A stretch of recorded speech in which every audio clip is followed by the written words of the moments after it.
मेरे लिए इसलिए गर्व की बात है कि इसके बारे में बोलना और हिंदी के बारे में बोलना मुझे बहुत अच्छा लगता है।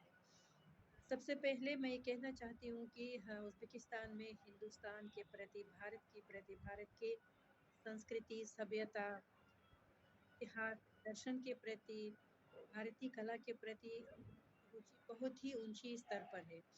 दुनिया भर में ये रुचि है, हम जानते हैं, लेकिन उज़्बेकिस्तान में ये विशेष रूप से काफ़ी ऊंचे स्तर पर है। मुझे शायद बहुत समय, पूरे 4-5 घंटे भी कम लगेगा कि उज़्बेकिस्तान में हिंदी हर से संबंध किया गया है और किया जा रहा है। इसलिए मैं विशेष तौर पर हिंदी भाषा से संबंध, इसको सिखाने, पढ़ाने, हिंदी साहित्य पर किए कामों के बारे में उतना उचित समझूंगी, क्योंकि समय कम है और मुझे बहुत कुछ बोलना है। इस कोविड जो का ये सिलसिला पूरी ज़मीन पे आया, जो पृथ्वी के हर देश में ये घुस के आ गया। बहुत बुराइयाँ हुई, हर देश में बहुत से लोगों की ज़िंदगी ख़त्म हुई इससे। लेकिन हर बुराई का एक छोटा-सा भी एक अच्छाई होती है कि कोविड के बाद दुनिया इतना छोटा हो गया कि ये ज़ूम के ज़रिए क्लास लेने, पढ़ाने में अब वेबिनार का सिलसिला लगातार रूप से ऐसी साधारण एक परंपरा बन गया। पूरी दुनिया एक छोटी सी फ़ोन पे दुनिया के किसी भी कोने के विद्वान से किसी के कोने के देश को भी देख सकते हैं और अपना आदान प्रदान विचारों का कर सकते हैं। मुझे ऐसा लगे कि कोविड के बाद जितने भी जूम पे वेबिनारों का सिलसिला शुरू हुआ, मुझे और भी स्पष्ट हुआ कि दुनिया भर में, संसार भर में जितने भी हिंदी पढ़ाने वाले देश हैं, उनमें हिंदी की स्थिति क्या है। इससे पहले हम सिर्फ जब अंतर्राष्ट्रीय सेमिनार कॉन्फ्रेंस में भाग लेने जाते थे तो तभी हमें पता चलता था कि इस देश में हिंदी की स्थिति कैसे है, किस तरह के विद्वान है, उनसे परिचय करके अपना पता, फिर ईमेल लेके खत व्यवहार होता था। इस तरह जानकारी पूरी तरह नहीं होती थी। ये वेबिनार के द्वारा मुझे आजकल बहुत ही अच्छा ज्ञान हुआ कि भारत में, भारत के प्रदेशों में अभी जो हम बेंगलोर की तरफ से ये वेबिनार हो रहा है, इस तरह के वेबिनार दूसरे प्रदेशों के साथ भी हुआ, दूसरे देशों के साथ भी हुआ, तो मुझे जानकारी हुई कि हिंदी की स्थिति आजकल संसार भर में किस स्थिति पर है। इसलिए और मुझे खुशी से ये कहना चाहती हूँ कि जितने भी विदेशों के साथ सबसे पहला वेबिनार हुआ था, जो वैश्विक हिंदी परिवार का आयोजन हुआ, मुझे उज़्बेकिस्तान की तरफ से मैं उसमें शामिल हो गई एक प्रतिनिधि के रूप में। तो हर देश में हिंदी किस तरह का उन्नति हो गई, उस पर काफ़ी हर संडे, हर शनिवार, हर रविवार को वेबिनार होता है। तो उससे मुझे पता चला कि वैज्ञानिक तौर पर हिंदी भाषा को एक विदेशी भाषा के रूप में पठन पाठन करने में, इस पर वैज्ञानिक काम करने में, मोनोग्राफी लिखने में, पाठ्य पुस्तकें लिखने में, अनुवाद के काम में उज़्बेकिस्तान की स्थिति काफ़ी ऊंची स्तर पर है। इसे देख के मुझे सच में बड़ी खुशी हुई, क्योंकि हिंदी सीखना हमारे देश में नई बात नहीं है, भारत के आज़ादी के बराबर है। आजकल आज़ादी का अमृत महोत्सव पूरे भारतवर्ष में 2 साल से मनाया जा रहा है। हम भी यहाँ से भारतीय राजदूतावास के साथ, भारतीय लाल बहादुर शास्त्री नाम के भारतीय सांस्कृतिक केंद्र के साथ बहुत सारे प्रोग्राम में आयोजित करते हैं। हम हर इसमें भाग लेते हैं। 2 साल से ये सिलसिला चल रहा है। आज सुबह भी मैं भारतीय सांस्कृतिक केंद्र से एक अच्छा कार्यक्रम था, जो स्वतंत्रता के संबंध, सुबह 10:30 बजे वहाँ एम्बेसडर राजदूतावास और यहाँ के जो हिंदी में के बिजनेस के लोग थे, अशोक तिवारी जी ने बहुत बड़ा प्रोग्राम आयोजित किया, उसे देख के आ रही हूँ। तो मेरा मतलब दुनिया बहुत छोटा हो गया कोरोना वायरस के बाद और हमारे संबंध बहुत पास हो गए। कम से कम ज़ूम द्वारा हम आप लोगों से बात कर सकते हैं। हमारे हिंदी की पढ़ाई 1947 से ताशकंद विश्वविद्यालय में भारत विद्या केंद्र में शुरू हुआ।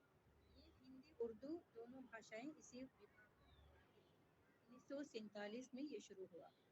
जी, मैं सबसे पहले मॉस्को और भारत के विद्वान आए जो पहली बार हिंदी पढ़ाने के लिए, उर्दू पढ़ाने के लिए। फिर सालों बाद हमारे ही अपने विभाग के जो बीए, एमए के जो खत्म किए, वही हमारे ही विभाग में हिंदी पढ़ाने के लिए अध्यापक के रूप में काम करना शुरू किया। तो उन लोगों ने मॉस्को में उनका पीएचडी डिग्री मिला, उन्होंने प्रोफेसर बन गए, भारत गए, बहुत सारी किताबें लिखी। तो उनके शागिर्द के रूप में आज हम इसी काम को यही यूनिवर्सिटी में आगे बढ़ा रहे हैं। मेरी सौभाग्य इसमें है कि उज़्बेकिस्तान के सबसे शक्तिशाली भारतविद जो विद्वान हैं भाषा शास्त्र पर, साहित्य शास्त्र पर, उनके उनसे मुझे हिंदी सीखना, हिंदी साहित्य का सुनने का मौका मिला। आजकल उनमें से कई लोग गुजर चुके हैं, हमारे उस्ताद। कई लोग काफ़ी उम्र के हो गए, 80 से ज़्यादा उम्र में हैं, लेकिन फिर भी कई हमारे अध्यापक 80 से बढ़कर भी हिंदी साहित्य, हिंदी भाषा पढ़ा रहे हैं हमारे साथ, अभी हमारे कोलीग के रूप में। लेकिन वो शायद सब हमारे उस्ताद हैं जिन्होंने हमें हिंदी पढ़ाया, हिंदी साहित्य पढ़ाया और हिंदुस्तान को समझाया, भारतीय दर्शन को समझाया, भारत के इतिहास को समझाया। इसलिए मैं हमारे विश्वविद्यालय में हिंदी की स्थिति काफ़ी अच्छी है। 1997 को हमारे विभाग के 50वीं वर्षगांठ के अवसर पर उज़्बेकिस्तान में के राजदूतावास में बहुत अच्छे राजदूत काम करते थे, मुस्कान ताहिर, उन्होंने एक अंतर्राष्ट्रीय सेमिनार का आयोजन किया जो हिंदी, उज़्बेकिस्तान में हिंदी के 50वीं सालगिरह के अवसर पर। इसके 10 साल बाद 2007 को फिर हमारा अंतर्राष्ट्रीय सेमिनार हुआ हिंदी की 7वीं वर्षगांठ मनाने के लिए। फिर 2017 को हमारे हिंदी के 17वीं वर्षगांठ मनाने के लिए भी और बहुत बड़ा अंतर्राष्ट्रीय सेमिनार हुआ जिसमें दुनिया के हर कोने से बहुत बहुत अच्छे हिंदी के विद्वान पधारे और अपना पेपर, अपना लेख प्रस्तुत किए। और 2022 को, पिछले साल अक्टूबर को, जब भारत अपना 75वीं आज़ादी का 75वीं वर्षगांठ मना रहा था, हम भी इसके अवसर पर इस पे अर्पित हमारे हिंदी की 75वीं सालगिरह मनाने के लिए बहुत बड़ा अंतर्राष्ट्रीय सेमिनार का आयोजन किया।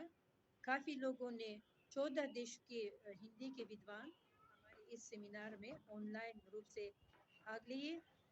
बहुत सारे लोग अपना लेख भेजा और कई लोग आके ऑफलाइन में हमारे सेमिनार में अपना लेख प्रस्तुत किया। इनमें यहाँ त्रिपाठी जी बैठे बैठे थे, उन्होंने भी अपना चाइना में हिंदी भाषा की स्थिति पर अपना बहुत अच्छा लेख प्रस्तुत किया और हमारे इस सालगिरह के अवसर पर एक संग्रह छप गया, उसमें उनकी भी लेख छप के आई है।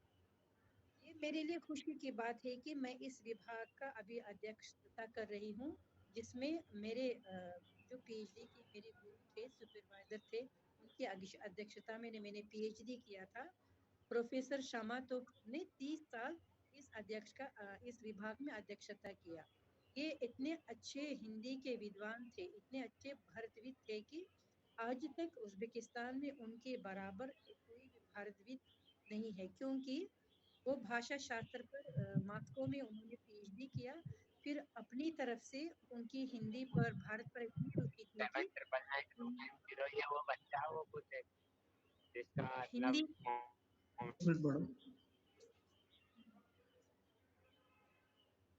जारी रखो। हाँ बोलिए जी मैडम। मैडम। महानते जी सभी का माइक बंद कर दीजिए। बोलिए मैडम। या अच्छा, आप लोग अपने माइक बंद कीजिए। उन्होंने हिंदी की पूर्वी और पश्चिमी बोलियां सारे अपने अपने आप सीख लिया। ये एक डायलेक्टोलॉजी, भारत की बोलियां नामक एक सब्जेक्ट भी था, वो हमें पढ़ाते थे।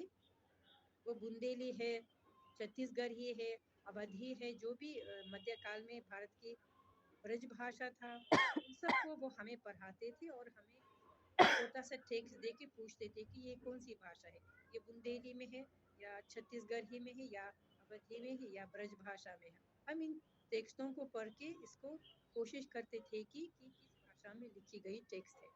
तो इसके अलावा प्रोफेसर शमातोफ ने दक्षिण की भी बहुत सी भाषाएं अपने आप सीख लिया। तमिल जानते थे, मराठी जानते थे और तेलुगु जानते थे। इन भाषाओं को सीखना आप जानते हैं कि कितना मुश्किल काम है, लेकिन उन्होंने भारत को इतना पसंद करते थे, भारतीय भाषाओं पर इतना प्यार था कि सारी भाषाएं उन्होंने अपने आप सीख लिया। और आजकल उनके शागिर्द के रूप में दो हमारे के शागिर्द थे। आजकल वो मेरे शागिर्द थे, क्योंकि हमारे उस्ताद 2015 को जब गुजर गए, उनके शागिर्द मेरे हाथ में आ गए, मेरे अंदर में वो अपना काम जारी कर रहे हैं। दो तमिल जानने वाले एक दो अध्यापिका है। एक तमिल भाषा पर पीएचडी कर रही है और दूसरी तमिल साहित्य पर, तमिल उपन्यास पर, विशेष तौर पर चिन्नप्पा भारती व्यास अपनी पीएचडी खत्म कर रही है। ये हमारे लिए गर्व की बात है। और मैं ये भी कहना चाहती हूँ कि हमारे हिंदी के विद्वानों को भारत सरकार ने बहुत ही अच्छा आदर करके काफ़ी लोगों को सम्मानित किया। अभी जो बताया गया 2007 को मुझे न्यूयॉर्क में आईसी साहब के जब तब राष्ट्रपति डायरेक्टर ऑफ जनरल थे करण सिंह साहब, उनके हाथ से मुझे प्रचार प्रसार के लिए पुरस्कार से सम्मानित किया गया था 2007 को।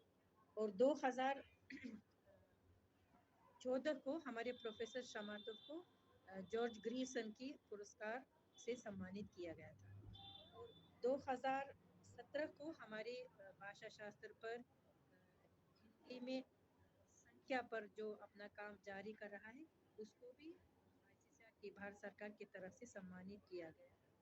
2022